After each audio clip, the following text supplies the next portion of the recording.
Your Kindle has many hidden features, but let's find out if you're using these 5 simple tips that are simple but perhaps not so obvious for every reader.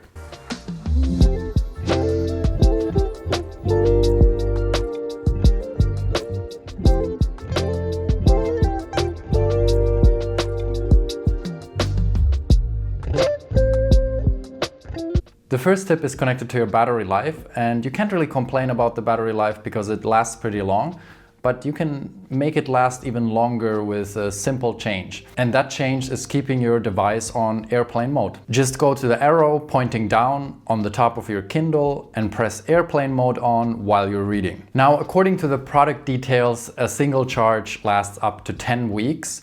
Based on half an hour of reading a day with wireless off and the light setting at 13. Let's say you read a lot, it equals to 1 week based on 5 hours of reading a day. Now this tip is especially helpful if you only happen to read on your Kindle device, but if you also read with your Kindle app, with your phone, or with your tablet, then it will not be synced if you keep the airplane mode on all the time. So if you switch between devices a lot, or you like to access online resources while you're reading, keeping airplane mode on might not really make sense for you. Now the second tip is probably what most people overlook, and that is securing your Kindle with a password. Just go to Settings, Privacy and Security, Device PIN, and add a 4-numbered code. Now you might ask, why should I secure my Kindle with a password, as it is not exactly a phone with a lot of private data?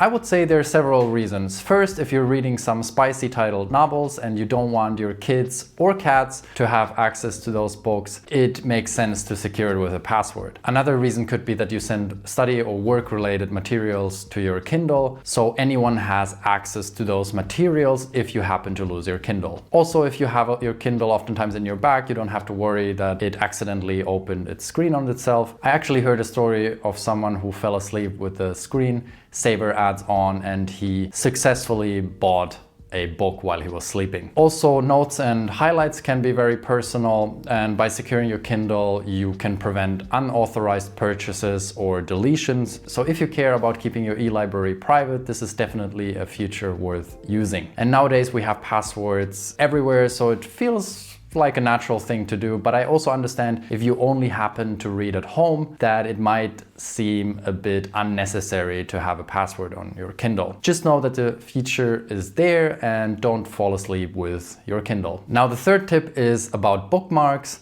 The good thing about the Kindle is that it always saves the page that you were last on, so you don't have to worry about forgetting the page. However, there's also the option to set one or multiple bookmarks. You can simply tap the top right-hand corner of the screen to quickly add a bookmark, and it will appear as a small arrow in the corner, which will disappear as soon as you turn the page. And in order to view bookmarks, tap top of the screen to reveal the menu bar, then menu, then find the bookmark, tap it, and you will jump onto the bookmark position in the book. Bookmarks are handy if multiple people are reading the same book on your Kindle at different times, or if you happen to be a student or use it for work related stuff. Bookmarks can help you remember certain pages that might be important for future references, discussion, or just some writing projects that you might have. Also, if you happen to read nonfiction like I do, you can very easily jump around the book and come back to different sections without forgetting where you actually were. Now the fourth tip is about screenshots. The same way you can take a screenshot with your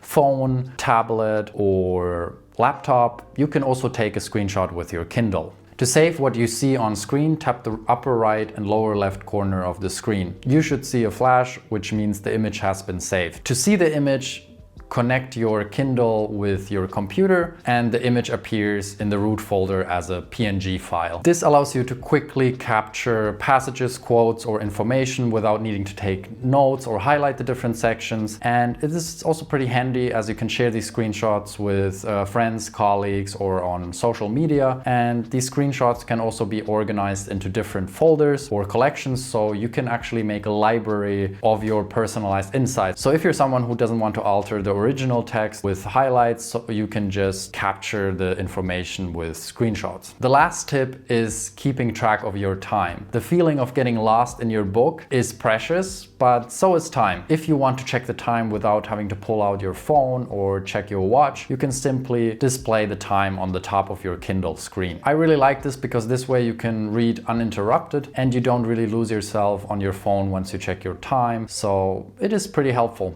Just go to the toolbar at the top of the screen, tap the AA icon, then More, and turn on Show Clock while reading. But I also understand if you really want to get into this flow state and you don't want to know the time and you want your Kindle to feel like a physical book, then this feature might not be necessary for you. I personally like to keep track of time because it allows me to use the Kindle throughout my day if I have some very short reading spurts like 5 or 10 minutes. So there you have it, 5 very simple tips for getting the most out of your Kindle. Of course, whether you choose to implement these tips, it really depends on your personal reading preferences and habits. If you're a person that is still on the fence of purchasing a Kindle, I highly recommend watching the previous video that I made about the 8 different benefits of owning a Kindle or reading with a Kindle, and I will also put the link down below. Otherwise, I wish you all happy reading and thanks for watching.